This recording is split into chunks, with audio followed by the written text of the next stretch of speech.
Hola, ¿qué tal? ¿Cómo están? Un saludo a toda la gente de YouTube, Facebook, Instagram y demás redes sociales en donde se pueda ver que espero sea el primero de muchos videos, en donde la intención es compartir con ustedes técnicas de aprendizaje, técnicas de estudio, estrategias, trucos, consejos y cualquier atajo que nos sirva para desempeñarnos de una mejor manera académicamente hablando. Y uno de los aspectos más importantes durante nuestra vida académica es la preparación de exámenes. Por eso, en este primer video vamos a hablar muy en especial de dos exámenes específicos, que son el EGEL de Administración y el Examen 3. Ustedes dirán que tienen de especial estos dos exámenes. Bueno, para eso permítame presentarme. Mi nombre es Alberto Camero, soy licenciado en Administración y también maestro en Ciencias en Negocios Internacionales, lo que significa que estos dos exámenes durante mi formación académica yo los tuve que presentar y por eso es que los conozco bien y les puedo hablar un poquito de ellos. Para quienes no estén familiarizados con estos exámenes o con estos términos o estén viendo este video desde fuera de México, les explico brevemente que aquí en México tenemos entre las diferentes opciones que hay para obtener el título universitario, el de realizar un examen general, un examen global que abarca las áreas más importantes de la carrera que haya uno estudiado. Hay muchas carreras, desgraciadamente no todas, pero cada vez son más las carreras que ya tienen un EGEL diseñado. El EGEL, como pueden ver aquí, es un examen general para egreso de licenciatura. Este examen abarca lo más importante. El sustentante tiene que demostrar con la aplicación de este examen que obviamente tiene los conocimientos necesarios para poder ejercer su profesión, y si uno acredita el examen puede obtener el título universitario.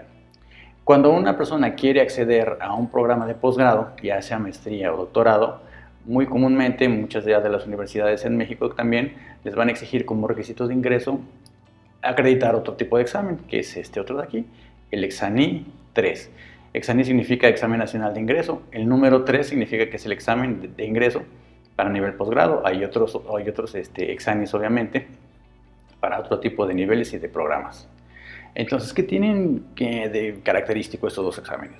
Bueno, para empezar, pues tienen un elevado grado de dificultad, obviamente. Uno es para acreditar una carrera completa y la otra para demostrar que se puede ingresar a un nivel posgrado. No son exámenes rápidos, digamos, porque, por ejemplo, para que tengan una idea, el EGEL dura 8 horas. El día de la aplicación del examen es tan largo que a la mitad del examen, a las 4 horas, le dan a uno permiso de salir a comer para que no vaya a causar algún desmayo por ahí. Y hay que salir a recargar algo de pilas para regresar a aguantar lo que falta del examen. El examen es un poco más corto, dura 4 horas y media, ahí no hay tiempo de ir a comer, pero son exámenes que están diseñados para ejercer una constante presión en contra del sustentante. ¿A qué me refiero? Y esto se los dejo como consejo para quienes ya lo estén preparando, especialmente el EGEL. No son exámenes teóricos, realmente los conceptos no se los van a estar preguntando para que no se desgasten de más estudiando muchos conceptos. Son básicamente exámenes prácticos, es decir, en vez de definir conceptos, van a tener que resolver problemas, y una gran cantidad de problemas. Así que a pesar de que sean 8 horas, tienen el tiempo muy medido porque son muchos problemas los que tienen que resolver realmente en un corto tiempo. Ahí una de las características de los EGEL. Están midiendo la capacidad de la gente de resolver problemas bajo presión. Entonces, ¿qué problema nos podemos encontrar? Uno muy típico. Que las preguntas se nos hagan tan complicadas, que el planteamiento nos abrume tanto, que incluso nos podamos bloquear. Estamos con los nervios de que es un examen, de que con eso podemos acreditar y conseguir la titulación, o que con eso podemos acceder al posgrado que nos interesa. Entonces ya hay nervios, y luego aparte nos ponen una pregunta que nada más de leerla nos espanta. Obviamente pues hay muchos factores que influyen y eso nos va a hacer perder tiempo.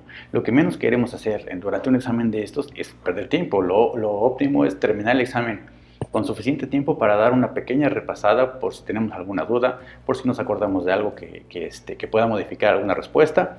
Entonces valdría más tener un poquito de tiempo para hacer ese tipo de cosas y no para estar los últimos 5 minutos respondiendo al ahí se va, porque como son exámenes de opción múltiple, cuando ya falta muy poco tiempo, ya ni siquiera lean las preguntas. Nada más hay que rellenar bolitas para que todas las preguntas se vayan contestadas. Es mejor que vayan contestadas a que vayan en blanco, porque una respuesta en blanco obviamente está mal. Una respuesta contestada aún sin saber qué se contestó, tiene una pequeña posibilidad de que hayamos atinado a la respuesta correcta. Pero lo mejor sería razonar bien la pregunta, entenderla bien, no dejarnos asustar por la pregunta y contestarla plenamente conscientes. Es decir, que nuestro razonamiento nos permita encontrar una respuesta sin que nos abrume tanto el planteamiento del problema, para poderlo hacer de la manera más eficiente y más segura posible. Vamos a ver ahorita un ejemplo, que este es un problema que yo publiqué en algunas redes sociales algunos días atrás. Recibí varias respuestas, algunas de ellas correctas, pero desgraciadamente nadie, que era lo que yo pedía, nadie me puso el planteamiento de cómo llegó a la solución final. Entonces, vamos a ver cómo está planteado el problema, cómo siguiendo la información que el problema nos da desde un punto de vista, podemos hacernoslo demasiado complicado y que probablemente sea el procedimiento más obvio en un momento, y cómo vamos a hacer una tormenta en un vaso de agua tratando de seguir ese razonamiento. Después vamos a cambiar el razonamiento, vamos a analizar la pregunta desde un punto de vista diferente y entonces vamos a ver si hay alguna diferencia en cómo podemos llegar a la conclusión y a una respuesta final. Veamos el problema, es el siguiente, así que pongamos atención. En un punto A se encuentran un auto viejo y un pájaro que salen al mismo tiempo dirigiéndose hacia un punto B. El auto es viejo y lento, por lo que solo puede viajar a 50 km por hora. El pájaro es joven e impetuoso, por lo que puede viajar a 100 km por hora. Obviamente el pájaro llega a B antes que el auto e inmediatamente da vuelta y regresa en dirección hacia el punto A, hasta donde se encuentra con el auto. Entonces vuelve a dar media vuelta y se dirige a B. La acción se repite varias veces con trayectos cada vez más cortos por parte del pájaro, ya que el auto se acerca cada vez más a B, hasta que en un momento dado, tanto el auto como el pájaro llegan al mismo tiempo a B y se detienen. Como información adicional nos dicen que el trayecto entre A y B es recto, sin subidas ni bajadas, y no hay viento en contra ni a favor, es decir, nadie se desvía y nadie tiene por qué ir más lento. La distancia entre los puntos A y B es de 300 kilómetros, y esto es importante, la velocidad de los dos siempre es constante, para tomar eso como un valor constante. La gran pregunta aquí es, ¿cuál es la distancia que recorrió el pájaro? Obviamente, pues sabemos que recorre los primeros 300 kilómetros entre A y B, pero ya de ahí empieza a dar vueltas. No tenemos determinados de qué tamaño son los trayectos, no sabemos cuántos son los trayectos. Entonces, ese es el gran problema. Determinar cuántos fueron y cuánto midieron todos los demás viajecitos extra que hizo el pájaro en lo que se encontraba entre B y el coche, hasta que los dos llegaron a B. Una manera quizás muy natural es empezar pensando en cómo nos lo describe el problema. Vamos siguiendo el orden y la secuencia que nos pone el problema. Primero nos dice, tenemos A y tenemos B como dos puntos separados por 300 kilómetros. Después, uno de los actores aquí es el coche. Sabemos que es un cochecito viejo, es una carcachita que pues no avanza muy rápido, apenas puede llegar a 50 km por hora y por eso va tan lento. Por el otro lado tenemos a un pájaro impetuoso, joven y fuerte, que puede viajar a 100 km. No, este no me sirve porque los pingüinos no vuelan, a menos que sean los pingüinos de Madagascar. Pero los pingüinos de Madagascar son marca registrada, así que no los puedo poner aquí. Mejor ponemos uno que sí se vea joven, fuerte e impetuoso. ¿Qué les parece este? Este sí parece que levanta 100 km por hora, ¿no? O al menos con esos ojos parece que se metió unas tachas y pues sí. Porque para viajar a 100 por hora hay que estar quién sabe cómo. Y sabemos que el pájaro entonces vuela a 100 km por hora. Por lo tanto, de acuerdo a cómo nos lo platica el planteamiento del problema, para cuando el pájaro ha hecho el trayecto completo entre A y B, yendo al doble que el coche, pues obviamente el coche apenas ha hecho la mitad. Entonces va a la mitad entre A y B a 150 kilómetros en este punto. Después nos dice que el pájaro aquí se da vuelta hacia acá hasta encontrarse con el coche. Mientras en tanto el coche obviamente sigue avanzando, más lento que el pájaro, pero sigue avanzando.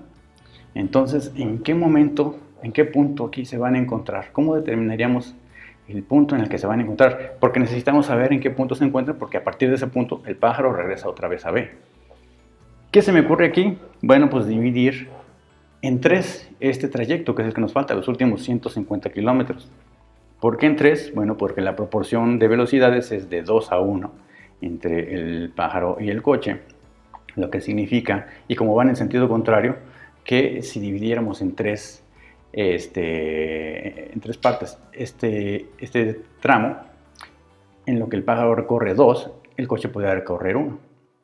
Y encontraríamos el punto en donde se da el encuentro entre coche y pájaro, es decir, el pájaro recorrería una tercera parte de este último tramo, las otras 2 terceras partes las hace el pájaro, y aquí es el punto en el que se van a encontrar.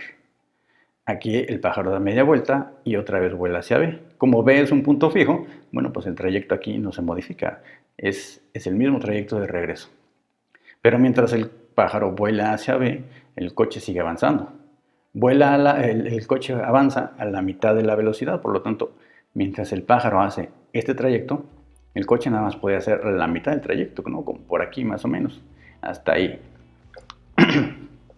Entonces, cuando el pájaro llega acá, a B nuevamente, y el coche llega aquí hasta este punto, el pájaro da media vuelta y otra vez regresa a encontrarse con el coche. Pasaría lo mismo que al principio, ¿no? Bueno, que ya cuando regresó por primera vez el pájaro hacia el coche. Yo dividiría otra vez en 3 este tramo, recorriendo una tercera parte del coche, las otras 2 terceras partes del pájaro, da media vuelta y nuevamente, como va a un punto fijo, el tramo es igual. Mientras el pájaro vuela de aquí a acá, el coche puede hacer la mitad de este trayecto porque va a la mitad de la velocidad. Y así sucesivamente. Cada vez los tramos van a ser más pequeños porque el coche se va acercando a B y el pájaro sigue haciendo más trayectos entre B y el coche hasta que en algún momento los dos lleguen al punto B y ahí se detienen. Hasta aquí suena bastante complejo, ¿no? Para empezar, solo nos hemos dado una pequeña idea de cómo van siendo los trayectos. Veamos que vienen en pares iguales, o sea, obviamente, en pares que tienen una misma distancia, pero todavía no le hemos puesto valores. O sea, sabemos que este tramo vale 300 porque es el tramo completo entre A y B. Falta determinar cuánto mide que sería lo mismo que mide este, pero después falta medir todos estos y los demás que faltan, y son tantos porque el pájaro siempre le va a llevar una ventaja al coche hasta que el coche llegue a B, que como dirían los estadísticos, esto pareciera que tiende a infinito. Van a ser muchos más trayectos pequeñitos. Y se imaginan el tiempo que nos vamos a tomar en calcularlos todos, en determinar cuántos son y al fin de cuentas en hacer la suma para saber cuál es la distancia total que recorrió el pájaro. Suena demasiado complicado y como para tener la presión encima en un examen, asusta, obviamente que asusta. Ahora veamos, existe una manera diferente de razonar este problema para encontrar una respuesta correcta. Porque además se me pasó a decirlos, pero ustedes lo habrán notado, que a diferencia de los exámenes EGEL y Exanim, que son de opción múltiple, aquí no puse ninguna opción de respuestas. ¿Para qué? Para obligarnos a encontrar la respuesta correcta. Entonces, vamos a razonar esto desde otra perspectiva. ¿Quién es el que nos da más datos? Aquí lo único que sabemos del pájaro es que vuela a 100. Nos piden determinar la distancia total. Del coche tenemos un poco más de datos, porque sabemos que el coche viaja a 50 km por hora, esa es la velocidad. Sabemos que hizo un trayecto sencillo, simplemente de A a B, no hizo nada más, por lo tanto lo único que hizo fue viajar 300 kilómetros.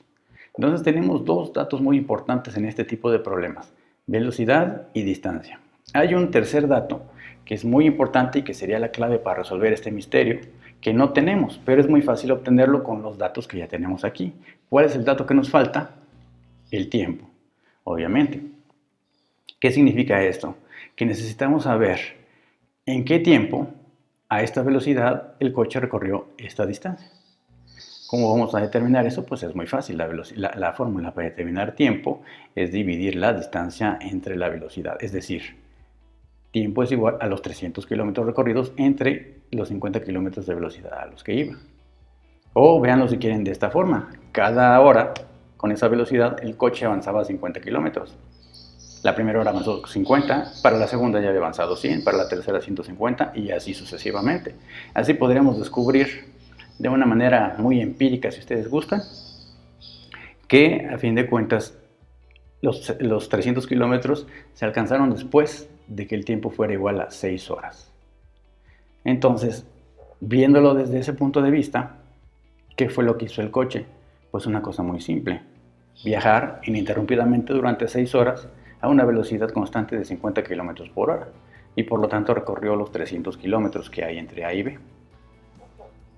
¿Qué fue lo que hizo el pájaro? Si pusieron atención, en ningún momento se menciona ni se especifica que el pájaro se detenga, simplemente da media vuelta y continúa su camino. Llega hasta donde está el coche y da media vuelta y sigue con su camino. O sea, nunca se detiene. Por lo tanto, el pájaro, vamos, que este no. ¿Dónde está el? Este pájaro lo que hizo a fin de cuentas fue exactamente lo mismo que el coche. Es decir, viajar ininterrumpidamente durante 6 horas a una velocidad constante de 100 km por hora. Por lo tanto, recorrió 600 kilómetros. Y esa es nuestra respuesta correcta. 600 kilómetros. Y se acabó. Esto era todo lo que necesitábamos para responder al problema.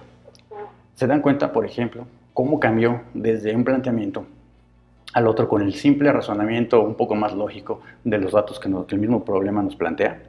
No hubo necesidad de hacer gran cosa, simplemente echarle un poquito de números a lo que hizo el coche, que es el que nos da más información, y de ahí determinamos todo lo que hizo el pájaro, poniendo atención, porque además si alguien no estaba pensando en que el pájaro también estaba viajando constantemente, o sea, como que se detenía por ahí, quizá no se le había ocurrido esto, pero el planteamiento es muy lógico y es muy sencillo. ¿Y cuánto les gusta que nos hubiéramos tardado si desde el principio hubiéramos reaccionado con este razonamiento? 30 segundos, 1 minuto, cuando mucho, para responder este problema. Y ese es el plan de estos videos. Buscar ese tipo de atajos, buscar estrategias, buscar otro tipo de razonamientos para que las preguntas que se nos presenten, aunque parezcan muy complejas, las podamos ver desde una manera muy sencilla. Ustedes disculparán. Bueno, aprovecho y les presumo. Miren la magia de mi melena, observad la magia de mi melena. También me gusta practicar la inteligencia, la efervescencia, la bioluminiscencia y el valero. Pero mirad la magia de mi melena. Bueno, ya en serio, volviendo a lo nuestro. El cambio de planteamiento en el razonamiento fue aquí la clave para contestar rápido y para tener la respuesta correcta sin necesidad de fijarnos en cuáles son las opciones de respuesta. Así que el plan a seguir es continuar buscando este tipo de planteamientos, de estrategias, y preparar de la mejor manera nuestros exámenes. Aprovecho para hacer un comercial. Si alguien está interesado en recibir asesorías personalizadas para preparar el EGEL de administración o el Exani 3, dejo por aquí abajo mis datos para que se pongan en contacto conmigo. También les voy a dejar enlaces para 2 exámenes de diagnóstico que son completamente gratis. Son exámenes para saber qué tan bien o qué tan mal andan en ciertas áreas del Exani o del EGEL de administración. Y bueno, por el momento, en este primer video sería todo, para ya no alargarlo más. Ojalá que tengan mucha suerte en la preparación de sus exámenes. Si necesitan ayuda, no duden en ponerse en contacto conmigo. Dejen algunos comentarios qué otros temas les gustaría que desarrolláramos, y espero que dentro de poco nos volvamos a ver y tengamos mejores resultados en nuestros exámenes a partir de este momento. Ha sido un gusto estar con ustedes y que la pasen excelentemente bien. Pónganse a estudiar y échenle ganas. Nos vemos pronto. Hasta luego.